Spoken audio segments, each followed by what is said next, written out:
चणा डाळ घेतली रेसिपीसाठी, तर ही चणा डाळ रात्रभर आपण भिजत ठेवलेली. या वाटीच्या मापाने, मोठं वाडग आहे, या वाटीच्या मापाने आपण ही चणा डाळ घेतले, रात्रभर आपण भिजवत ठेवलेली. आता पाणी काढून स्वच्छ धुवून घेतले.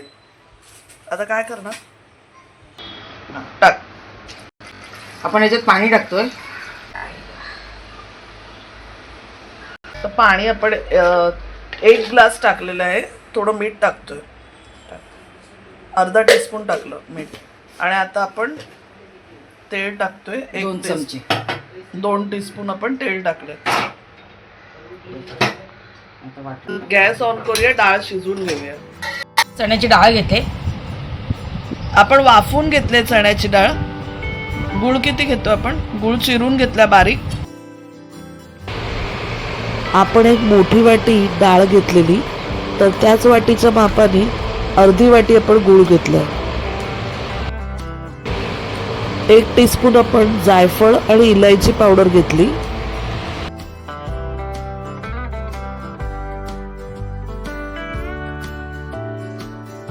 तर डाळ आता आपण हे करून घेतली, वाफून घेतली. गुळाबरोबर आपण तिला शिजवून घेतले. आता आपण पुरण यंत्रातनं किंवा चाळणीमधनं काढून घेऊया, बारीक दळून घेऊया तिला. आपण आता ना पुरण यंत्र किंवा जाळी ठेवायची. मी हे ठेवले, चाळण आहे, चाळण नाही झालं अजून, आताशी घेतले आपण.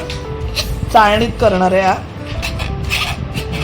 मस्त याच्यामध्ये छान होतं. पुरण यंत्र असेल तर त्यातनं करा. तर आज आपण बनवणार आहोत पुरणपोळी रोल.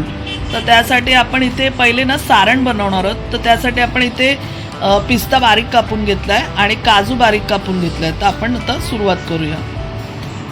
तर आपण इकडे ना एका छोट्या बाउलमध्ये काजू आणि पिस्ता घेतलाय, कापलेला बारीक, आणि थोडा सजवायसाठी पण ठेवला इकडे. तर ह्याच्यामध्ये आपण गुलकंद टाकणार आहे, 2 ते 3 टेबलस्पून. तर आपण इथे ना गुलकंद घेतलाय. आता हे मिक्स करून घेऊया. आपल्याला हे सारण भरायचं आहे. तर आपण सकाळी हे पुरणपोळीचं जे सारण वाटून ठेवलंय त्याच्यामध्ये आपण गुलकंद भरणार आहे.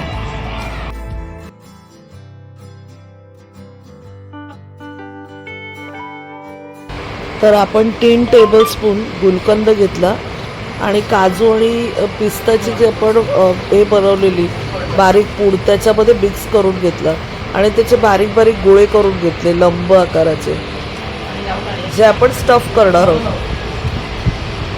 तर मी हे असे लंब बनवून घेतले रोल त्याचे. आता ते आपण स्टफ करणार आहोत.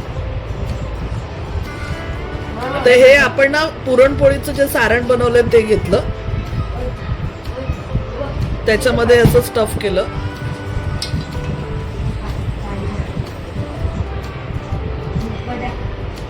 आणि हे दाबून घ्यायचं असं सगळ्या साईडने बंद करून. हे असं बनवून घेतलं. असे मी सगळे बनवून घेते आता स्टफ करून.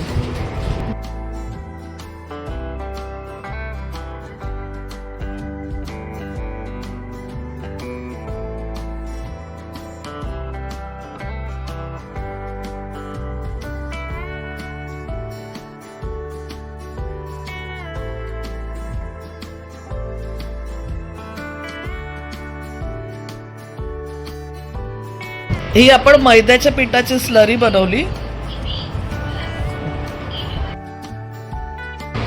तर आपण ही समोसा पट्टी घेतली, त्याच्यावरती आपण ती मैद्याची स्लरी म्हणजे पेस्ट बनवलेली पाणी टाकून ती लावून घेतली.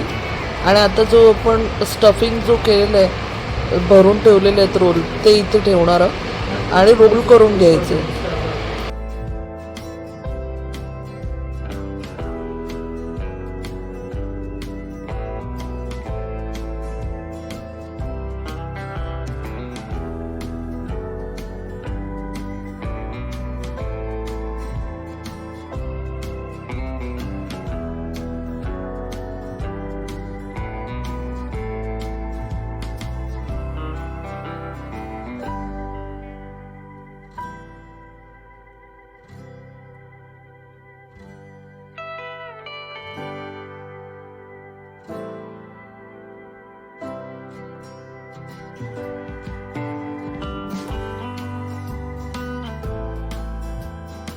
एका ताटाला आपण तेल लावून घेतलं आहे आणि त्यामध्ये आपण हे रोल ठेवलेले आहेत आणि आपण याला हे काय अशीच गरम केली.